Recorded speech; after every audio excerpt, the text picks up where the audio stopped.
आज हमारे हाउस की बैठक थी जिसमें लगभग हमारे 21 कॉमन मुद्दे थे जो सभी शहरवासियों के लिए थे और सभी पर डिस्कस हुआ और सभी पे विचार भी किया गया कि जो करने के हमारे नीड बेस काम है उनको तुरंत किया जाए। बाकी हमारे सभी पार्षदों के भी अपने इंडिविजुअल मुद्दे आए हैं सड़कों के, नालियों के, तो उनके लिए सभी पार्षदों को पहले भी 1-1 करोड़ रुपए पर वार्ड दिए गए थे ताकि जो वो अपने नीड के काम है, सड़कें, गलियां, नालियां, वो उनको पूरा करवा सके। और अभी भी सभी पार्षदों को बोला गया है कि उनके वार्ड में जो भी जरूरत के कार्य हैं वो करवा लिए जाए।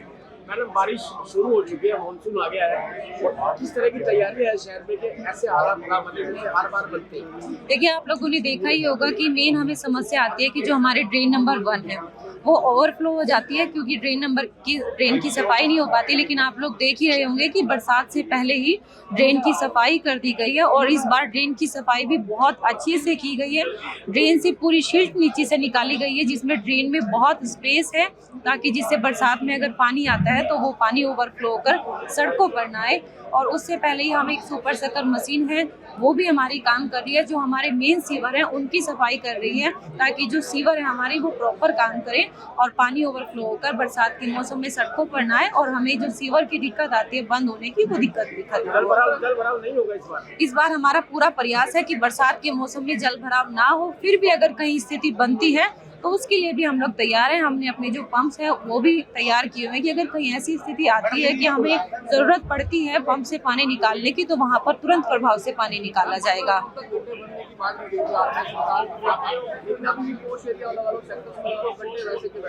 देखिए, इस पे हमारे निगम ने बहुत अच्छे से काम किया है और हर जगह पर प्रयास किया है कि जो पानीपत और पूरा हरियाणा, क्योंकि सीएम साहब के आदेश है कि गड्ढा मुक्त हरियाणा बनाना है तो 15 जून तक का उसमें सीएम साहब का आदेश था और बहुत अच्छे से सभी गड्ढों को हमने भरा भी है। कहीं अगर रह गए हैं तो हम आपसे भी प्रार्थना करते हैं कि आप अपने चैनल के माध्यम से या किसी भी माध्यम से अगर हमें बताएंगे किसी एरिया में तो हम उन गड्ढों को भरेंगे। मैडम, बूचड़ खाने का प्रस्ताव रखा गया है, कहाँ बनेगा, कैसे, क्या प्रारूप रहेगा?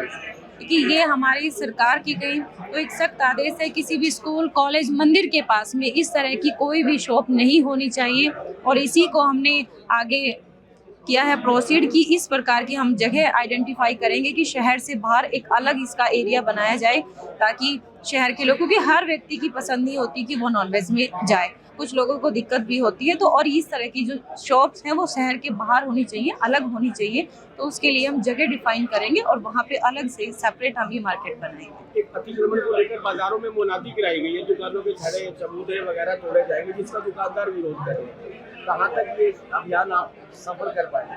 देखिए, अगर बात सफ़र करने की तो है, इसके लिए पूरा पानीपत सफ़र कर रहा है और पानीपत के लोग आज एग्री हैं कि जो ये अतिक्रमण चल रहा है शहर से ये हटाया जाना चाहिए। हर व्यक्ति की डिमांड है, उनकी मांग है और हमारे पास बहुत सारे बाज़ारों से ही पत्र आए हैं कि हमारे बाज़ारों से अतिक्रमण हटाया जाए, क्योंकि इस अतिक्रमण की वजह से जो बाज़ार के दुकानदार हैं उनका जो काम है, उनका जो रोजगार है वो प्रभावित हो रहा है। जो रेडी वाले हैं उनकी वजह से जो दुकानों पे लोगों का आना जाना है वो कम हो रहा है और हम इस प्रोसेस को बहुत अच्छे से चलाएंगे और पानीपत से अतिक्रमण को हटाएंगे ताकि बाजारों की व्यवस्था सुधरे और लोगों को आसानी हो।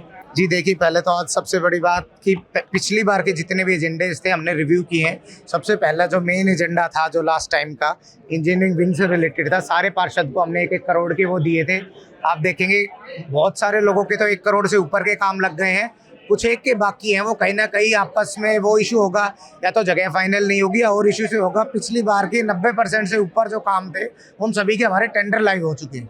दूसरी बात थी सफाई से रिलेटेड, लास्ट टाइम जेबीएम का हमने कहा था बिल्कुल कड़ी कार्रवाई करेंगे, 10-11 लाख का फाइन लगाया था। आज भी हाउस ने सर्वसम्मति से प्रस्ताव पास किया है, अगर इन्होंने 15 तक अपने व्हीकल नहीं बढ़ाए मैं इन पर जुर्माना लगाऊंगा और उस पैसे से हम अपने व्हीकल्स खरीदेंगे, शहर की सफाई व्यवस्था को हर हाल में ठीक करेंगे। हाँ, इसके बाद हम बिल्कुल कर रहे हैं। कल भी आपने सुखदेव मार्केट का देखा होगा। सरकार का औचित्य होता है कि आप लोगों को एक मौका देते हैं हमेशा। अगर लोग प्यार से मान जाते हैं तो ठीक है, नहीं कहीं ना कहीं ये बात आती है कि गरीब लोगों की रोजी रोटी और बाकी चीज़ों का इशू है। बट अतिक्रमण है वो किसी भी कीमत में स्वीकार नहीं होने दिया जाएगा। हमने दुकानदारों को 1 जुलाई तक का टाइम दिया है। आप खुद से हटा ले, आपका कीमती सामान है आप अंदर रख ले, नहीं तो हम तोड़ेंगे भी, जुर्माना भी आपसे वसूल करेंगे और फाइन भी लगाएंगे। पे आपने जेबी कंपनी फाइन लगाया था, उसके बावजूद भी सुधार नहीं हुआ। नहर के किनारे इतनी गंदगी, इतनी जो पोल्यूशन फैल रहा है, उसको कैसे करते? अभी भी हम कार्रवाई कर रहे हैं। पिछली बार हमने ग्रेजुअल स्टार्ट किया था, 10 लाख का फाइन लगाया था। अगर ये नहीं मानते हैं नियमानुसार इस फाइन को हम और ऊपर तक लेके जाएंगे। अगर नहीं भी फिर भी मान रहे हैं, इनको ब्लैकलिस्ट करने की हम ऑलरेडी अपनी कार्रवाई चालू कर देंगे। सदन से हाउस में हमारा प्रस्ताव पारित हो चुका है। आपने खुद देखा है कि कुछ पार्षदों ने 15 तारीख तक का इनको टाइम देने का अनुरोध किया है, क्योंकि इन्होंने सच में कुछ गाड़ियां बढ़ाई हैं। अगर तभी अपना काम पूरा नहीं करते तो बिल्कुल कड़ी कार्रवाई लेंगे। मानसून भी आ रहा है, बारिश को लेकर जगह जगह सड़कें भी टूटी हैं, गड्ढे भी वैसे के वैसे हैं। आप गड्ढों की तो मैं बता दूं, आप खुद एक बार राउंड लेके देख लीजिए, पहले जो स्थिति थी और अब जो स्थिति, हमने बहुत सारे गड्ढे भर दिए।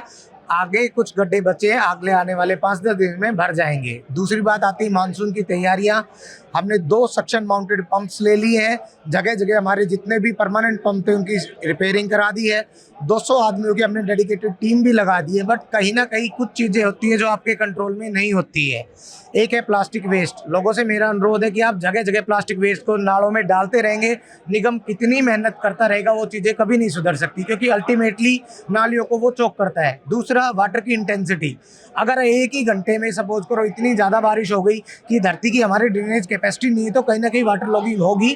बट नगर निगम बिल्कुल इस बात के लिए प्रतिबद्ध है कि पानी को खड़ा होने नहीं दिया जाए। जितनी भी हमारी टीम है, हमारा जो नंबर है, टोल फ्री नंबर है, इस बात पे हम काम कर रहे हैं। जो भी हमारे वल्नरेबल पॉइंट्स हैं उन पे हम पानी खड़ा होने ना दिया जाए। बूचड़खाना बनाया जाएगा सर? बिल्कुल बना जाएगा। हम इस क्रम में 25-30 के आसपास हमने अवैध जो बूचड़खाने चल रहे हैं उनको चिन्हित किया है। मंदिर के पास, गुरुद्वारे के पास, स्कूलों के पास हम पार्षद की एक कमेटी बना देंगे। आउटर एरिया में जगह आइडेंटिफाई करेंगी। किसी की रोजी रोटी के रोजगार को भी हम नहीं छीनना चाहते। उनको एक डिग्निफाइड स्पेस देंगे, अपना काम लेके वो अपने वहाँ पे शिफ्ट करें, निगम के नियमों का पालन करें और आगे बढ़े।